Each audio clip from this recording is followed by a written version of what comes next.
रागिनी ताई बीच में जब उठेगी रात को तो देखेगी अचानक से लड़ने की आवाज़ आ रही है। तो वो सोचती है कि ये राणा और वैजू फिर से लड़ने लगे, मतलब इनको न दिन को रात को चैन है, जब देखो तभी लड़ते ही रहते हैं। तो वो अचानक से जैसे ही ऊपर जाती है तो देखती है बाहर गेट के खड़े होकर ही सुनने लगती है। तो अचानक से कुछ वर्ड उसे ऐसे सुनाई देते हैं जिससे सुनकर वो रुक जाती है।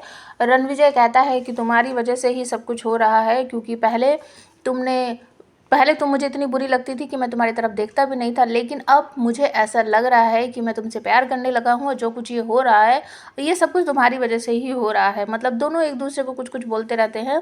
रागिनी ताई बिल्कुल शॉक हो जाती है कि ऐसा क्या, मतलब कि पहले जब हम राणा की शादी वैजू से करवा रहे थे तो उसने शादी नहीं की, फिर उसने जया से शादी करने का ड्रामा किया, अब जया से शादी करवा दी गई है तो उसको वैजू से प्यार हो गया। मतलब ये चल क्या रहा है, बहुत सारी बातें उसे सुनने को मिलती हैं। और राणा ऐसे ही लड़ते झगड़ते तनतनाता हुआ कमरे से बाहर चला जाता है। तो रागिनी ताई कमरे में आकर वैजू को खूब खरी खोटी सुनाती है, कहती है तुम कैसी बहन हो, मतलब अपनी ही बहन की सौतन बनकर बैठ गई हो।